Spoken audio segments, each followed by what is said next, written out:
Good evening po sa ating lahat. Nagbabalik na naman si Len para sa ating ika-17th day ng pag-share ng ating devotion video. So bago po tayo magpasimula, huwag natin kakalimutan ang manalangin sa ating Panginoon. Ama namin Diyos na makapangyarihan sa lahat, narito na naman po kaming muli, Panginoon, at hindi nagsasawa, Panginoon, sa pagbubulay-bulay at pag-aaral ng inyong mga salita, Panginoon. Dalangin po namin, Panginoon, na ikaw ang laging mataas sa aming pag-aaral na ito, Panginoon, at hindi lamang magbibigay ito ng mga aral, Panginoon, bagkus ito ay mai-apply namin sa aming pang-araw-araw na buhay, Panginoon. Salamat, Panginoon, sa kagalingan, Panginoon, at dinadalangin po namin na ito ay magpatuloy, Panginoon.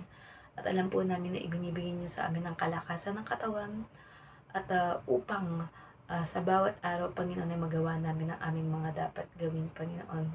Ikaw po ang siyang maghari, ang inyong kabutihan at kabanalan at pag-ibig sa aming Panginoon ang siyang maibabaw sa aming pag-aaral na ito, at maitaas ka ang iyong anak na si Jesus at ang banal na Espiritu. Muli ibinabalik po namin ang lahat ng papuri at pasasalamat sa tanging pangalan ng bugtong na anak na si Jesus. Amen. So babasahin ko muna sa Lucas 17:17. Ito po ang nasusulat. Hindi ba't 10 ang pinagaling? Tanong ni Jesus, nasaan ang 9? Message, dito nga daw ay hinanap ni Jesus ang 9 pa sa kanyang pinagaling na may ketong. Application, dahil bago pa man nila tawagin si Jesus at makiusap ay alam ni Jesus kung ilan sila. Nagtaka siguro din ang mga nakarinig sa sinabi niya dahil nakita rin siguro nila na 10 ang ketong iyon. Ito ang pangungusap ng Diyos. Halos lahat ng kasalanan ng tao ay tinubos ni Jesus. Subalit kaunti lamang ang nagpapasalamat sa Kanya. Karamihan pa ay hindi siya kilala at hindi alam kung ano ang ginawa niyang sakripisyo. Para sa nag-iisang bumalik kay Jesus para magpasalamat, siya ang magpapatunay at magpapatotoo sa mga tao kung ilan silang pinagaling ni Jesus. Sa atin naman ng mga tumanggap na kay Jesus bilang Diyos at tagapagligtas at naranasan ang biyaya ng pagtutubos niya sa atin, tayo ang magiging patotoo sa iba upang maakay sila palapit kay Jesus at sa Diyos. So yun nga, syempre alam naman natin na si Jesus ay may karunungan na nagmumula sa Diyos dahil nga siya ang bugtong na anak ng ating Panginoong Diyos Ama. So alam niya kung ilan yung lumapit sa Kanya para humingi ng tulong or pagpapagaling. So yun nga, alam ni Jesus na 10 yung pinagaling niya, pero nagtanong siya kung bakit isa lang yung bumalik sa 9 na yun. So inexplain ko na rin dun sa mga naunang talata na hindi natin alam kung saan pumunta yung 9, kung ano ba yung mga ginawa nila after nilang makita na gumaling na sila. Merong iba, sigurado nga na sa sobrang saya, nakalimutan na nila kung sino yung naging dahilan kung bakit sila gumaling. May iba naman, maaaring nagpunta na kung saan or what. But anyway, ang isa kasing magiging topic din is malamang iniisip nga nila, siguro karamihan sa kanila ay mga Jew or Hudyo na kaparehas ni Jesus. So iniisip nila na tama lang na pinagaling sila. But lahat naman sila ay may pananampalataya at pananalig kay Jesus na sila ay gagaling basta tinawag nila ito at sinabi nila na maawa or mahabag sa kanila at tulungan ang kanilang sitwasyon na mapagaling sila. But yun nga, so sobrang dami ng tao na gustong gumaling dun, pero dahil napansin sila ni Jesus, sila ang unang napansin. Siyempre, sila ang unang pinagaling, pero hindi na sinabi kung yung karamihan pa dun is napagaling, pero for sure napagaling din ang mga taong nag-intay kay Jesus dun, dahil hindi lang naman sila dun ang tao. Sigurado na siksikan dun at marami talagang nag-aabang kay Jesus para pagalingin.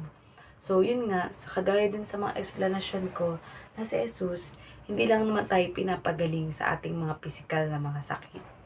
Kumbaga, ang pinakaginawa niya talaga na pagpapagaling sa atin is marami sa atin ang hindi mag-a-admit or hindi aaminin sa sarili na sila ay may sakit. Kasi ang sakit nga talaga natin ay kasalanan. So, marami pa sa atin ang hindi tumatanggap kay Jesus, kagaya kami, na-experience namin yan. Kapag nag-evangelism ka or meron kang gustong kausaping tao at ipakilala mo si Jesus sa kanila, ang nangyayari, may iba sa kanila na umiiwas. Ayan, natatakot siguro sila. Kaya nga, hanggat maaari kapag nag-evangelism, huwag mo muna agad sasabihin na church kayo or what or something. Kumbaga, parang makapagkaibigan ka muna. Ayan, at saka ang itataas naman talaga natin doon at ipapakilala sa mga makakausap natin ay si Jesus. Kung ano yung tunay na ginawa niya sa krus para tayo iligtas sa ating mga kasalanan, tubusin tayo at kung sino ang papapasukin siya sa kanilang puso at buhay ay paghaharian sila ng kapangyarihan ng ating Panginoong Diyos, and syempre makakamit nila ang buhay na walang hanggan. So, sino ba naman ang hindi gustong magkaroon ng buhay na walang hanggan, 'di ba? So, kahit sabihin na mamatay na tayo dito or mawala na tayo dito sa mundong ito na hindi naman natin alam at hindi natin masasabi kung kailan, kundi ang Diyos lang ang makakapagsabi, is much better na nagkaroon na tayo ng pananalig o pananampalataya sa Diyos at kay Jesus bago pa man mahuli ang lahat. Kasi baka mamaya kapag naghihingalo ka na, tsaka mo sasabihin na tatanggapin mo si Jesus at ang Diyos sa iyong buhay, pero kumbaga sayang, ang daming nasayang na panahon. Kung halimbawa, yung ilang taon na inilagi mo dito sa mundo is kahit kalahati lang nun, nakilala mo na sana ang Diyos, di sulit pa sana. Kaso, kung sa last moment of your life mo na, tsaka mo nakilala, hindi pa rin naman siya totally masasabing sayang. Kaso lang, kumbaga, meron naman kasing yung tinatawag na last moment na pag-repentance. Kumbaga, yun nga lang, hindi mo pa mas na-enjoy yung pakikipag-fellowship kay God, yung magpuri kay God na malakas ka pa, na kaya mo pa, di ba? Kasi pag the moment na mamamatay ka or naghihingalo ka, tsaka mo tinanggap, parang kumbaga, for us to be saved during that time. But, yun nga, we're secured naman na yung kung halimbawa to the last moment na tinanggap mo ating Panginoong Yesus, meron nakapag-share sa'yo, nakapagbahagi, may napakinggan ka na nag-share sa'yo ng Word of God about acceptance of Jesus Christ, is ano pa naman, I think you will be saved and will have eternal life. Kaso lang, konti nga lang yung naging moment mo. So, para sa iba, para mas ma-enjoy ang fellowship at relasyon sa ating Panginoong Diyos, mas maganda talaga kung halimbawa nagsimula ka as bata, kabataan or youth, kasi nandun talaga yung pinaka-enjoy moment ng paglingkod sa Diyos sa kabataan mo.